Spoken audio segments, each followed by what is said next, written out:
Carla, lumalaki na nga ba ang kanyang ulo? Yan ang ating pag-usapan for today's video. At bago natin ipagpatuloy ang ating paksa for today's video, kung bago ka pa lang sa aking channel, please subscribe po, like, and pakit na rin po natin guys ang notification bell upang ma-update po tayo tuwing ako pinag-upload patungkol sa Team Kalingap. And please support po natin ang buong Team Kalingap, lalong-lalo na po kila Kalingap Rab at Kuya Bal.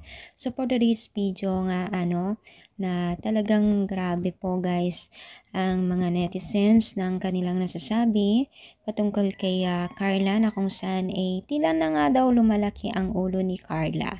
Yes mga mima, yan po ang sabi ng mga ilan basher po na sumusubaybay sa Team Kalingap. Pero guys, kita naman po natin at napatunayan naman po natin na si Carla ay still humble. Talagang wala tayong masabi sa kanya kundi talagang andyan pa rin siya na stay down to earth po siya.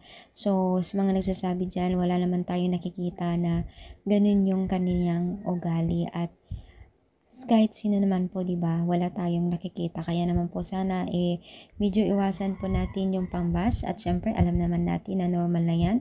At tila nasasanay na rin po itong si Carla sa mga basher na patuloy na nagbibigay ng komento na hindi maganda sa kanya.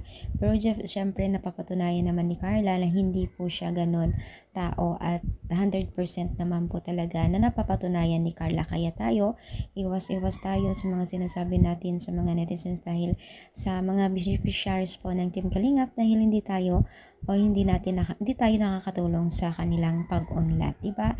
Kaya peace of love lang ang mas papairalo natin yung kapayapaan sa bawat isa. So ano masasabi ninyo? I-comment down, palike pang ating video. Thank you so much for power and God bless.